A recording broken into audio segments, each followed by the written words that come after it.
Hello, everyone, and welcome to the Sandra Day O'Connor Institute for American Democracy launch of Lab 102. This is a social experimentation laboratory to cultivate civil discourse and civil engagement. I'm Ian Curtis, the Assistant Dean at W.B. Carey School of Business at ASU, and a member of the O'Connor Institute Emerging Leaders Network Executive Council, and am thrilled to have the opportunity to be a guest moderator here today. So the organization, Lab 102, were named for the 102nd U.S. Supreme Court Justice, Sandra Day O'Connor, and we address issues of our time. And as such, the topic today is very relevant. While we don't expect to find all of the answers over the next hour, however, today's webcast is the first of this series, and we will be exploring these challenges, the challenges involved in these topics in an environment of civility and mutual respect in the ongoing series. So as such, among the topics that we hope to explore in this broad topic is the cancel culture phenomenon. We've learned that research into this very topic is currently in progress at the Pew Research Center. And because fact-based information is a core value of the Institute, we look forward to addressing this timely topic with you in a future program in much more detail and depth. So today we are honored to have with us two guest panelists to discuss social media and civil discourse.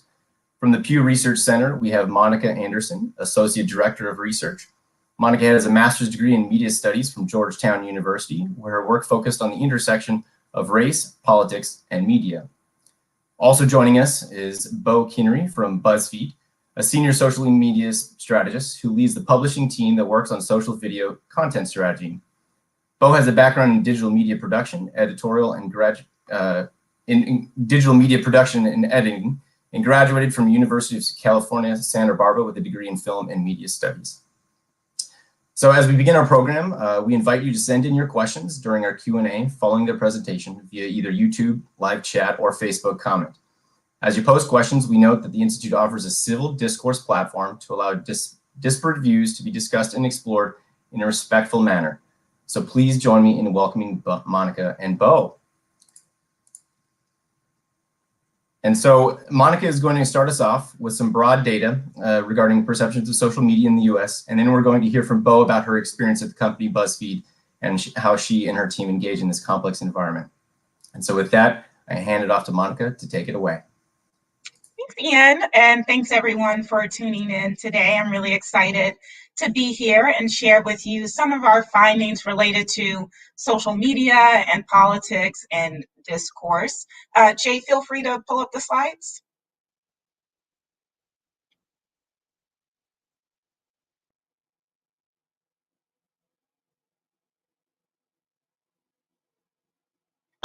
So for those who are maybe a little unfamiliar with Pew, I wanted to give you just a little bit of background about my organization.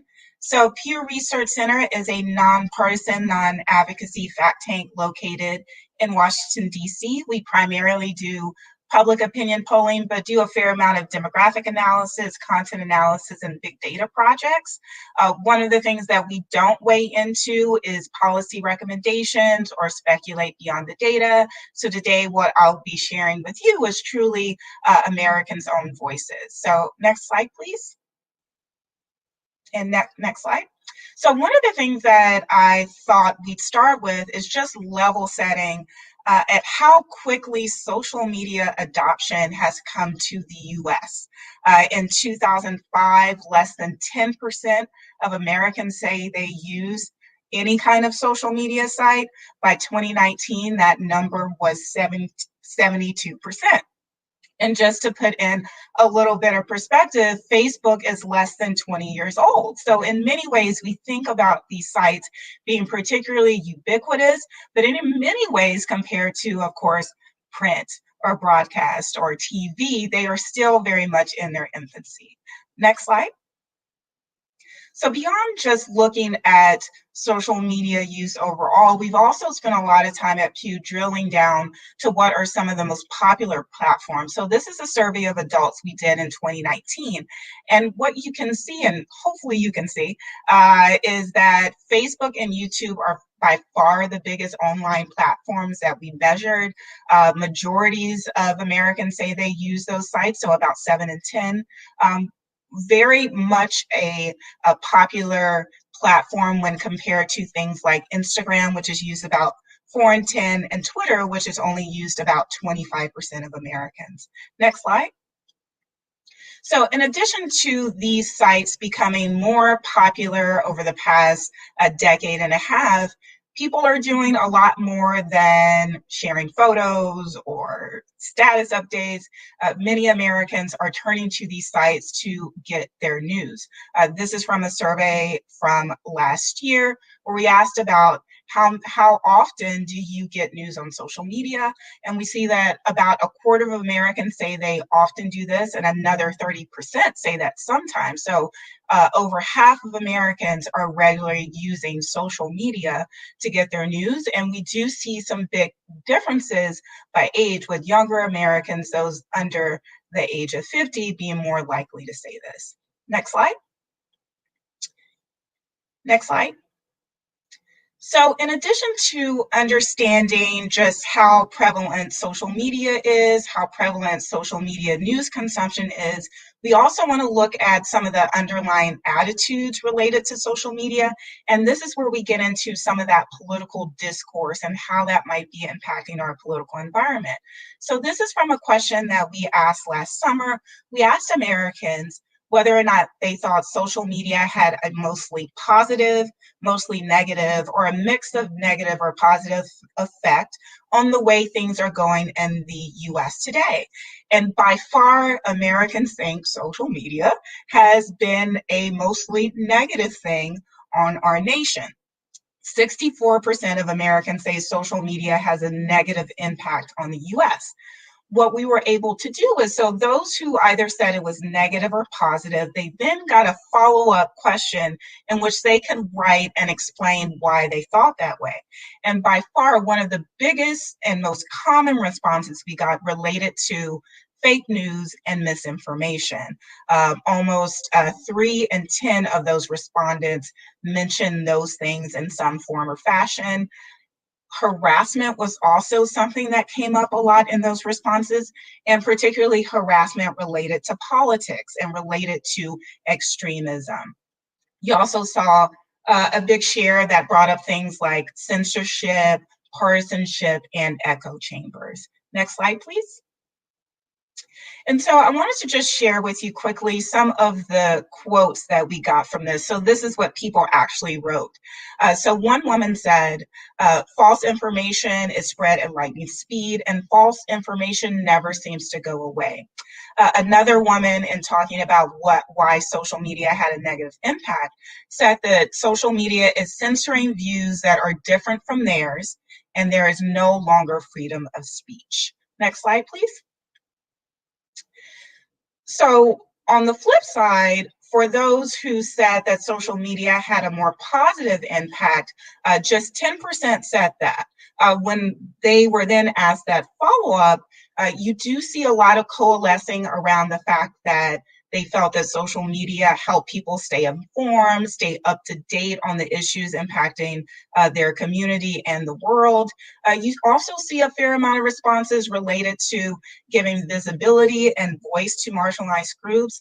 A lot of the responses dealt with political activism and social movements, particularly around Black Lives Matter. And you do see a number of people also talked about social media was a way that they could get exposed to political viewpoints or opinions that were different than their own. Next slide, please. And again, just a couple of some of these statements that we got from there. So one woman said, social media was positive because it was spreading activism and information and inspiring participation in the Black Lives Matter movement. We also saw another person said it brings awareness to important issues that impact all Americans. Next slide, please. Next slide. So the last two slides are from an online harassment survey that we did in September of 2020. And the first slide here is a question we asked to get at people's ideas about the online environment, whether or not people thought that offensive content online was too often excused as not a big deal, or that many people take offensive content online too seriously. And we see some really big partisan gaps here. So a majority of Republicans, about 7 in 10, believe that online content is this offensive content online is taken too seriously. For Democrats, about 6 in 10 say it's actually not taken seriously enough. And the question of whether or not on balance, should it be social online spaces more so promote an idea of kind of free speech and free expression, or it's more important to make sure that people feel safe and welcome. You also see some partisan differences there as well. Next slide. And this is the final slide in our survey. We did a survey about online harassment, and about 4 in 10 Americans say that they've ever experienced at least 6 of the forms of harassment that we measured on, which range from things like name calling to things like physical threats. But one of the things that's been a consistent thing across all of our online harassment surveys is just how much of it takes place on social media. So of those people that say they've been harassed online, 75% say it occurred on a social media site. That's far higher when compared to the other venues we talked about, such as online dating sites, online gaming, or discussion sites. And one of the things that we've also seen across our surveys on harassment is just how more prevalent politics has been named as a catalyst for being harassed. So today, for our latest survey, we see that for those who have been harassed, 50% say that that incident was due to their political beliefs, which was a big jump from that share that said that when we asked the same question in 2017. So in that sense, we see that social media is often a vehicle for for where this harassment plays, and that people's political views, political leanings are often are what they describe as why that they've been targeted for this kind of abuse. So next slide. So that's it for me. Looking forward to the rest of the conversation. Super. Thank you so much, Monica. Yeah, that's great. I love the work that Pew does, and you guys always just stay laser focused on producing good quality data that we can build conversations around. So thank you for that. So next up, we'll hand it over to Bo for her to speak about her work at Buzzfeed and how she sees all this play out in her world. Thank you, Bo. Hi, everyone. Monica, that was so fascinating. Thank you so much for going through that. So I don't have any slides, but something that I did want to speak about is how we can really look at how the platforms operate, especially Facebook and YouTube, and really set the stage on how this impacts what type of content tends to go viral or tends to be shared. So for instance, on YouTube, we know that in the history of YouTube, the most important metrics have gone from number of views, then they switched to watch time, and now something that they're thinking about more is viewer satisfaction. So that one of the ways that they're measuring that is shares, likes, and comments. And then Facebook, which I think is maybe a little bit more pertinent to this conversation, they really operate with a metric called meaningful social interaction. And the way that they measure this is by reacts and shares, but definitely heavily weighing on comments. And so this metric, which we call at BuzzFeed MSI, this impacts newsfeed rankings, and it's meant to prioritize content that sparks conversations and develops meaningful interactions, especially in comments. And there's only so much real estate in the newsfeed. So this really does impact how publishers can make sure that their content is being distributed. So if we know that MSI is important for distribution on the platform, the next question is, well, how are we creating content that creates an environment that allows for a lot of meaningful social interaction? So one thing that we focus a lot on is share emotions. So what are the emotions that make people share content? So number one would be, how does something make you feel? So that could be a positive or negative emotion. It could be warmth, joy, depressed, sad, angry, grossed out, surprised. And then there's also motivations that go along with that. So when you have that emotion and you want to share that content or you want to comment about it, what is the motivation driving you to do that type of interaction? Are you doing some sort of self-expression? Are you trying to seek out other opinions? Or do you think that this has some sort of social utility and you want to share that with people that you think will find useful? So then when we know that emotions are really driving how people are interacting with content, something that is really interesting is that it's not just that positive emotions tend to share well. There's also some negative emotions which actually share very well. And those negative emotions are outrage, anger, and fear. So these emotions have what is called a very high activation rate. So those are emotions that even though they're negative, they spur a lot of energy and activation within a person to give them a lot of motivation to share that type of content. So sometimes you can see that negative emotions on content can lead to higher virality, which is really interesting when we're talking about civil discourse and these social platforms. So for instance, we have what we call the outrage share. So that can really take over. So what we've seen in the past few years on Facebook is that this type of outrage share where people are sharing because they feel that really intense level of outrage about that content, that is really leading to a lot of viral shares coming from there, because we know that the more intense the emotion, the more likely someone is to share something. So not only is this person feeling an emotional reaction to this piece of content, but they're also experiencing a very intense emotional reaction to that content, which definitely leads to more virality in that case.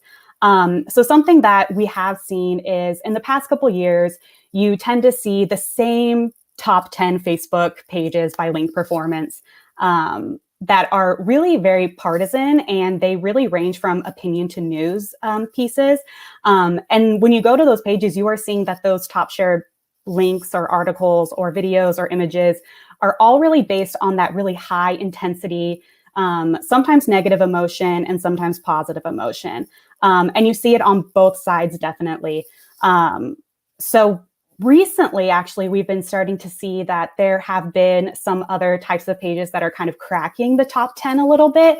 And some of those pages are things like Cuteness Overload or the Dodo for really viral, cute, shareable animal content. So it is really interesting because after a couple of years of really high outrage share type of viral content, we are starting to see more of that positive emotion sharing coming back into the fold.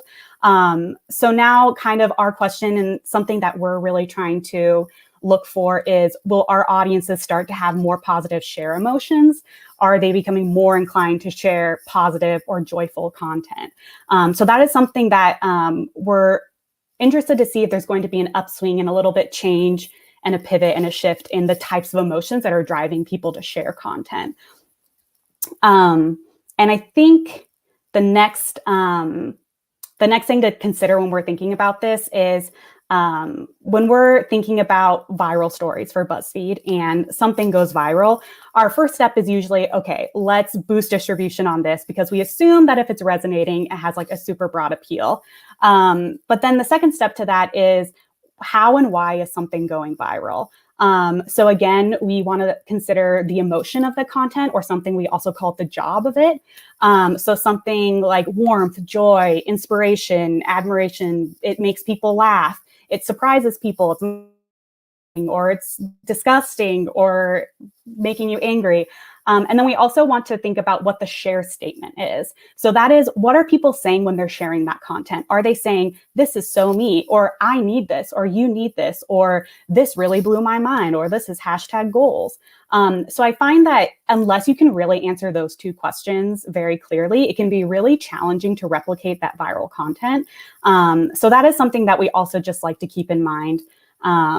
But something that we think about and what we call this is cultural cartography. So that's really about creating content with a specific goal in mind of what emotion you want to elicit. So for instance, we have Tasty, which we have a very specific way of approaching that content where we have a few different key emotions and key motivations that we want people to share. So one of them is pure utility. You're learning how to cook something. But then there's other types of emotions like nostalgia, like this chocolate chip cookie recipe. My grandma used to make it. This is really filling me with emotions of nostalgia. And so that really drives me to share. Or things like identity, like this is my favorite food. Somebody make it for me. It's a form of self-expression. And another part of what we're doing is when we're ideating that content that we want to target a specific emotion and a specific share emotion, is you're not only just guiding the conversation for people in those comments, which then the more comments you get, the more likely you have a higher rate of meaningful social interaction, and then the higher chance that you're going to be distributed more in people's news feeds. That's really also giving context to the audience of, here's all the information you need and here's how you should react to it. But that's definitely something that we think about a lot at Buzzfeed in terms of how share emotions have really crafted the way that we make content, and then how the different types of intense emotions are really driving what is going viral on the platform. And we might start to see kind of a shift in the types of intense emotions that we're seeing being shared on the platform. And that's all for me for now, but looking forward to any questions. Awesome. Thank you, Bo. Yeah, that was fantastic. I love it. This topic is just fascinating, I think, for multiple reasons. If for all the listeners paying attention, we're hearing perceptions in all of Monica's data, perceptions of social media, and Bo is talking about emotions.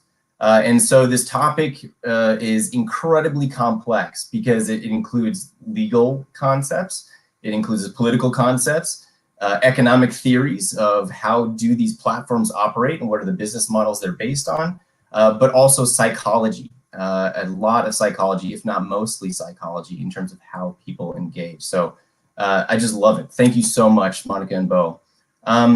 So in that context, to kick things off, I'm curious to ask about some of that sort of those aspects. So because social media is so new, it's only been around for 20 plus years. If you remember Friendster and MySpace back in the day, what do these concepts mean in terms of what are the definitions? So there's safe space, there's concepts of news and information, Bo, that you guys are developing and sharing, but people have perceptions of the news, fake news, made up news, and so forth. So how do you guys define these as you go about in your operations? I'll open up to Bo or Monica, whoever wants to start. I would say on the Buzzfeed side, I don't have too much insight into this in terms of defining what is news and what isn't. I don't know if Monica has anything else to share, but I definitely would defer to her. Yeah, so I can talk a little bit more from the survey side of this. So we're asking people to share their attitudes about, big, broad subjects. And one of the things that we've realized, whether we're talking about social media, for example, is that we also want to leave some of this up to the individual. The same way when we talk about news, what does news may mean for you might mean differently from someone else. So we often want to cast a wider net. That's one of the reasons why we tend to ask two types of questions about social media. So we'll do a question about social media use in general, then we'll drill down to the platforms to see, one, kind of, are there differences in terms of demographics for social media use?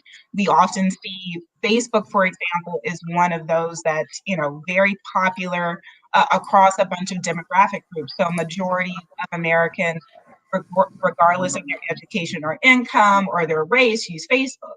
When you look at something like Instagram, that is a platform that is more heavily skewed to those who are younger, those who are more likely to be Black and Hispanic. So for us, it's one of the things that we purposely want to do is leave it up to the individual, just so we can cast a wider net and then drill down when we can.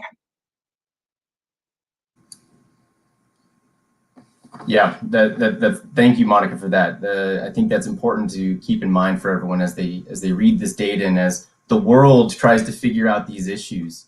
We're all working with different definitions of frequently.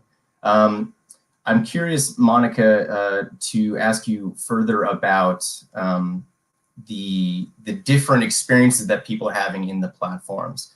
In the American context, of course, you hear so much about Republican perceptions of social media and then Democrat, and then because the algorithms of the social media platforms and the way they decide what to send you on your feed, you end up getting very different data. So could you talk a little bit more about the different partisan perceptions and experiences on platforms? Certainly. So when we look at social media use overall, a majority of both Republicans and Democrats say they use social media. There is, however, some partisan differences in which platforms they say they use. So for the most part, majorities both use YouTube and Facebook, but we see bigger gaps when it comes to use of Instagram or Twitter. And we also see some gaps in terms of what are some of the political engagement type things that Democrats and Republicans are doing on these sites. So Democrats are more likely to say they do things like use hashtags, look up information about rallies or protests in their areas, or encourage other people to take action on a particular issue. So in that sense, Democrats are often a bit more likely than Republicans to report taking part in certain types of kind of activism activities on social media. But I just want to bring it back to, all of this is also happening within a time in which many attitudes about kind of tech companies more generally have grown more negative. And that's something we see across both groups. So both Democrats and Republicans are far more likely today than in the past to say they have an unfavorable view of tech companies. And in fact, in the overall kind of population in 2015, about 7 in 10 Americans said that tech companies had a favorable outlook when it comes to the way the country is going. By 2019, that number had dropped 20 percentage points. And we also see this when we ask specific questions around social media and censorship. So both Republicans and Democrats think it's likely that social media companies censor political viewpoints that they find objectionable. But Republicans, though, are especially likely to believe this. About 85% say that. Fascinating. Bo, I'm curious in your experience, I love it. I love hearing your perspective because you're in it, right? It's your company's job to share and create and advance usage on social media. So I'm curious what you're seeing in terms of some trends. Monica had some, because social media is so fast changing. I think the last data point in terms of platforms used was from like October of last year, and TikTok, of course, is growing rapidly. Can you speak to some of the, the different platform usages that you see out there in the market, as well as kind of how you see news being used differently across different platforms? Yeah, I think that what has been really interesting in recent years is obviously a shift to more short form content, which by that I mean TikTok, and then you have Instagram's product Reels, and then also YouTube is launching their YouTube Shorts. And this is all really short bite-sized content, especially for video. So what that does is it really does lower the barrier to entry for creators on those platforms, which is really interesting because if you're like me and you have been on YouTube for the past 10 years, you really saw that there was an increase of longer, high production content. But when we're seeing all of these new platforms and new products come up that have really low barrier to entry, you're definitely getting a lot more voices on the platform than you used to before. And then all of those people are also learning at the same time what shares and what goes viral. So you're also really, I think, training a lot of people to understand what goes viral, what's clickable. And a lot of that does tend to start to lean towards really intense emotions. Like I said, that really does drive sharing, definitely as much. So what is really exciting is to see a lot of civic action happening on those platforms. So it's really exciting to see people who are like kind of using civic action as clout, where you're really building up your brand and in taking that civic action and really adding more visibility to civil discourse. So I find that really fascinating and really exciting to hopefully see another generation that's really in tune with the civil discourse that's going on, and more people just being more aware and having more to say, and really being able to join the conversation in that way. Yeah, totally. That's great. All right, so we are getting all sorts of questions from all of our watchers out there in the world, across the country. So I'm going to start with a couple of detailed ones for Monica about the research, actually. Some very astute listeners. They're curious about the definition of age and adult in the research. And then if there was a reason why there was a focus on adults for some of the surveys that you spoke on. Yeah, so when I talk about adults in this research, I'm talking about those that are 18 plus living in the US. The majority of the surveys that we do at the center are of the adult population, but my team has done several surveys about teenagers. So our last survey of teens was in 2018. So looking at those ages 13 to 17, about their tech use, attitudes about social media. But the things that I'm presenting today are just among the adults. Super. And for Bo, a question, a definition question as well for you. Is BuzzFeed data only based on BuzzFeed media content, or how much are you guys looking at Facebook, YouTube, whatever platforms data more broadly?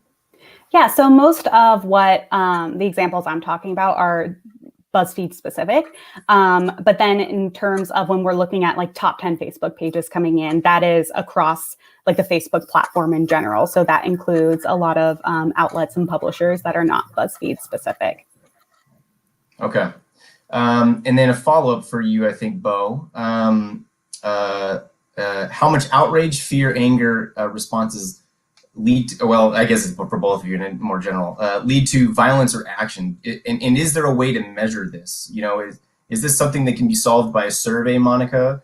Or Bo, how do you see what happens on and offline for the content that you share?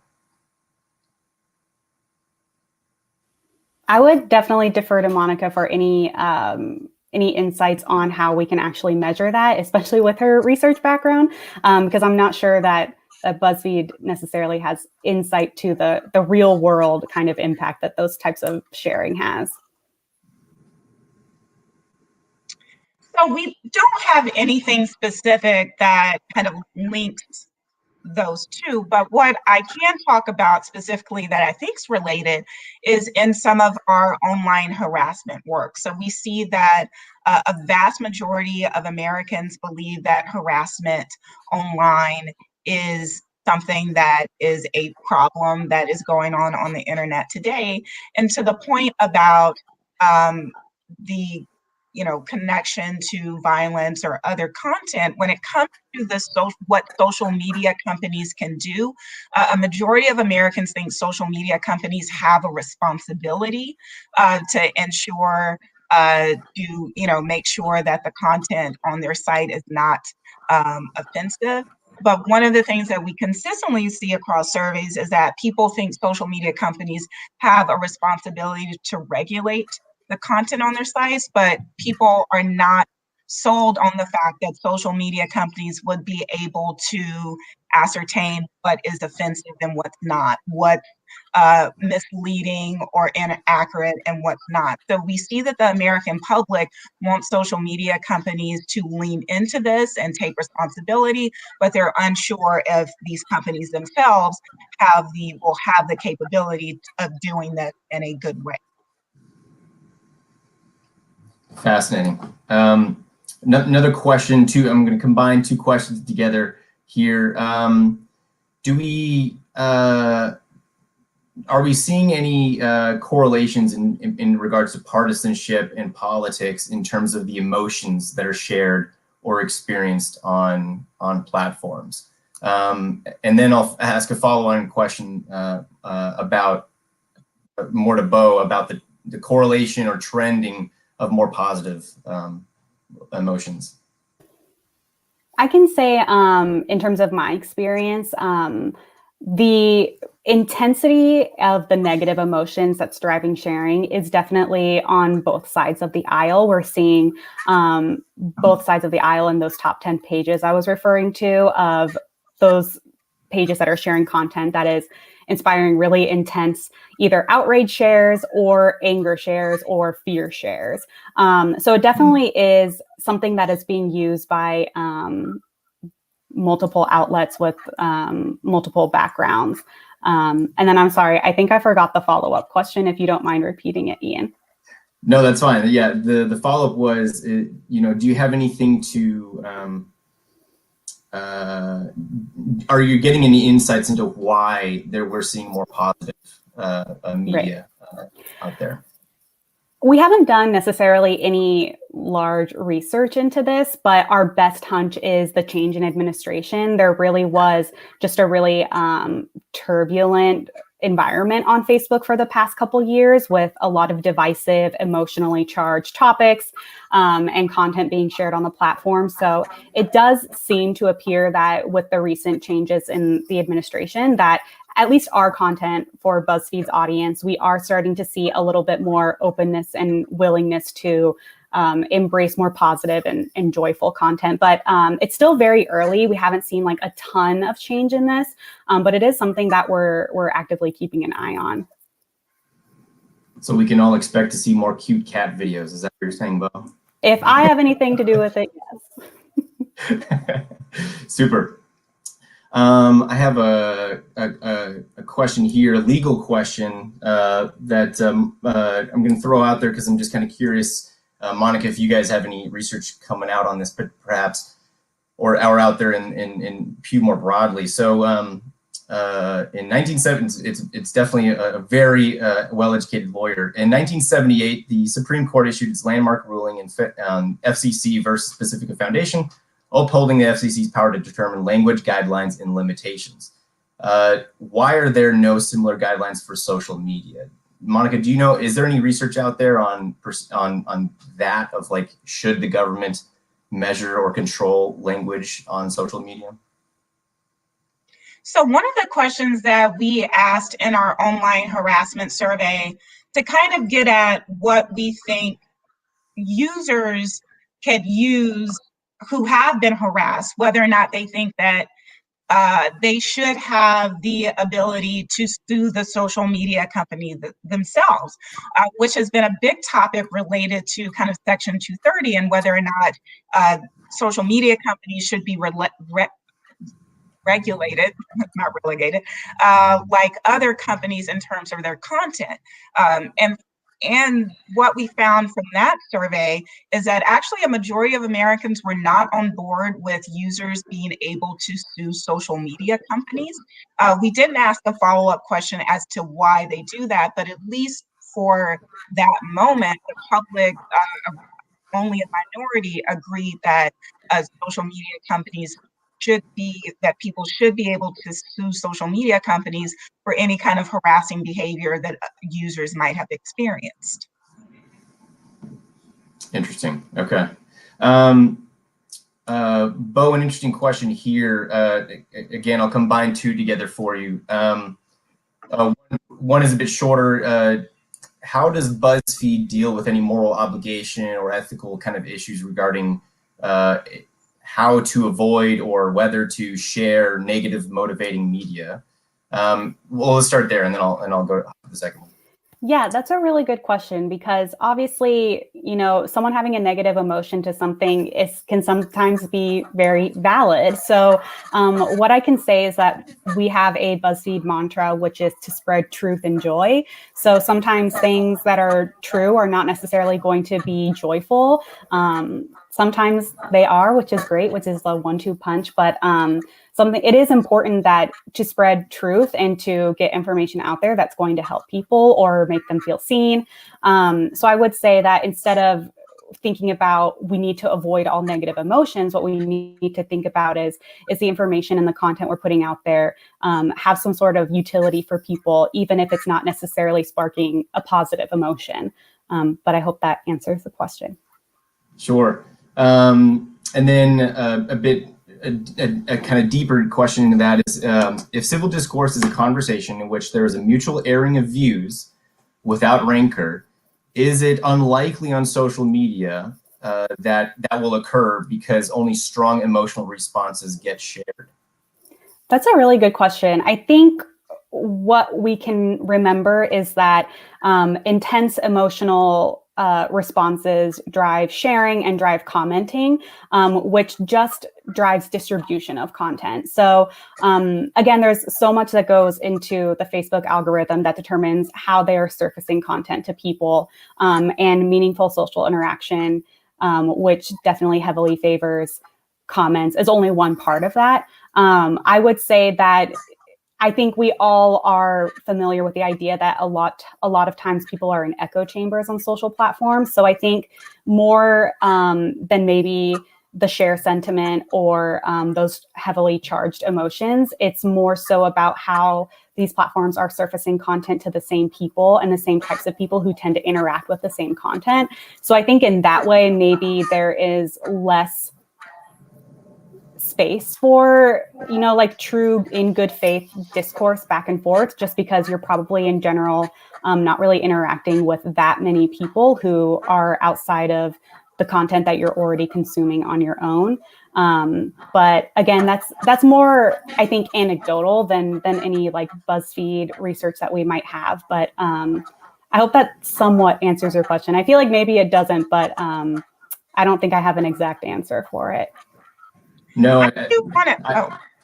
Oh, go ahead, Monica, please. So one of the things that some of my colleagues have done is look at kind of Facebook data and Facebook kind of congressional communication to understand, are the Facebook posts from people in Congress, which ones tend to get more likes, which ones tend to get more engagement. And as Bo points out, that analysis found that those who have more kind of partisan sentiment, a bit more antagonistic, are the ones that get more engagement and get more attention in that way. So in that sense, we do have data that oftentimes at least that context with congressional communication, there is more kind of engagement with those.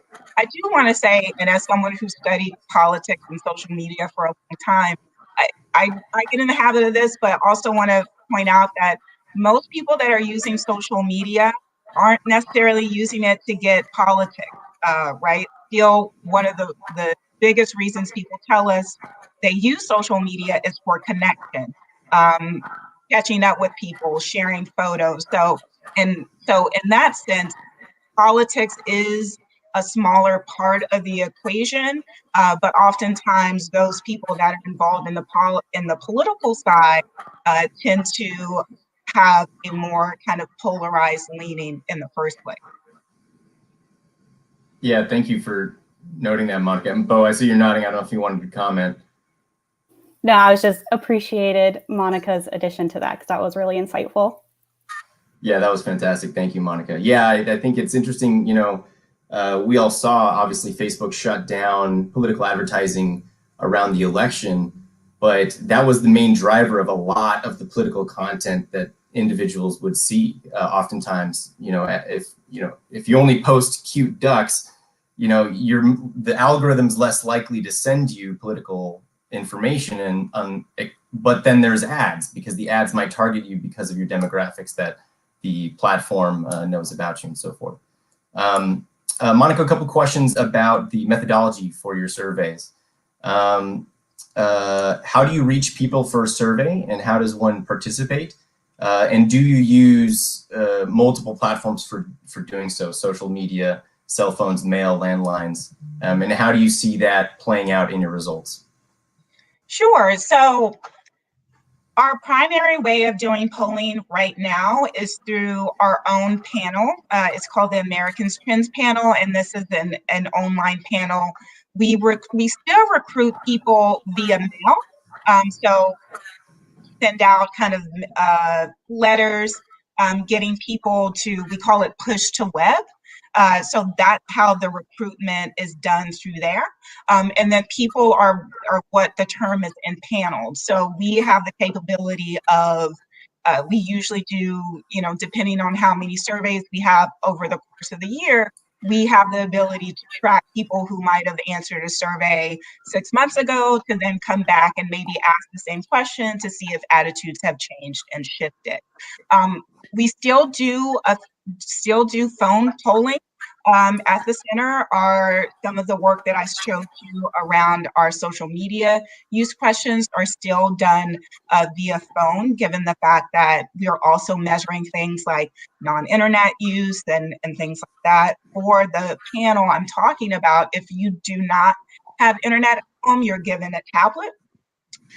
So that's how non-internet users are able to use those panels. One of the things, so for our telephone surveys, we're doing landline and cell phone. Online is kind of via any kind of web enabled device that you can use. We don't do any surveys via social media because all of our work is recruited first via mail. So for example, we won't necessarily post something on our social media site and then kind of post those results. Thank you. And then another follow-up for you, Monica. Can you speak more towards independent or non-party affiliated voters' responses in your surveys, how they're included, what that looks like? Sure. So in the survey data that I sent over in my slides today, those do include independents who lean to either party. So we have a multi-approach question to understanding political affiliation. So we ask, are you Republican or Democrat or independent? If you are independent, then you are then asked whether or not you lean either to the Democratic Party or to the Republican Party. Some of my colleagues in the politics team has done some really interesting work to show that when it comes down to that kind of analyses, most of these independents are leaning to one party or the other and not necessarily truly independent. Gotcha. Fascinating. Yeah, what is an independent? That I know a lot of organizations have a hard time defining that. Bo, I'm curious to come back to you, and Monica. Maybe you actually we'll start with you, Monica. Do you have any research on echo chambers and that that kind of phenomena on platforms? And then personal question: are you guys looking at people's perceptions of algorithms and like how are these platforms deciding what's shared and so forth? And does the government get involved? Is the public thinking about that, or do they have opinions about these issues yet? Yeah, so we've done some work on echo chambers, not anything more recently. Some of our work that we did around the 2016 election did show that, while Republicans and Democrats might have a little bit of different experience, people are at least seeing things from the other side. I think there's still a question of, further research as to what that means. So you still might be exposed to kind of different viewpoints, but how do you interact with them? How often do you see that? How does it make you feel? That's something, that those are really interesting questions that are yet to explore. And what was your follow-up? And then algorithms, because the algorithms are such a key part of the decision. There's the concept of Section 230.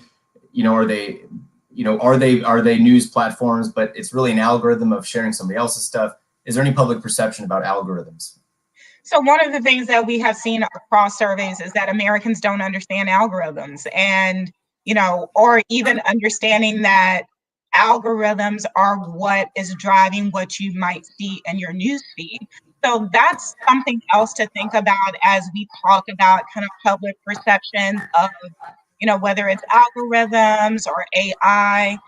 These are, evolving concepts, new concepts, but also concepts that, maybe most Americans are not as familiar with. So when we ask questions about kind of how well do you understand algorithms when it comes to, what you actually see in your feed, most Americans are unsure why they're seeing a certain amount of content. There are some age differences in which younger people are a bit more likely to say they kind of understand why they might be seeing certain things, but still among younger Americans, there's still a notable share who don't necessarily understand the kind of algorithmic process that many of these platforms use. Bo, could you speak to those? I'm curious, how does Buzzfeed engage with the echo? Well, first of all, there's a number of questions to help define or help people understand what is an echo chamber. So I'll start with that, Bo, and then I'll do some follow-up to tie back to what Monica was speaking of. My informal understanding of what an echo chamber is those bubbles that you're in on your social platforms, where the algorithm is really learning about what type of content that you are interacting with, and then serving you more of that same type of content. So platforms definitely have an incentive to keep people on their platform for as long as possible. So giving more content of what they know you've already consumed definitely plays into that and keeping you on their platform for as long as possible. And then when we're thinking about algorithms, I know that at least in my role working on video content, I actually try not to think about the algorithms too much. And I try to focus mostly on audience and think about the audience as your algorithm. So really just trying to make sure that you're tapping into what is going to resonate with them and how you want them to connect with you. But it is interesting because anecdotally, when I'm posting content on any of our pages and then someone comments and says, why am I seeing Buzzfeed in my feed? And I'm like, well, you're commenting on it. So this algorithm thinks that you are engaging and enjoying our content. So I would find it really interesting to see if Monica has any insights with their research on more so about people's understandings of algorithms. And Bo, does Buzzfeed have, is it a challenge to break across echo chambers for content?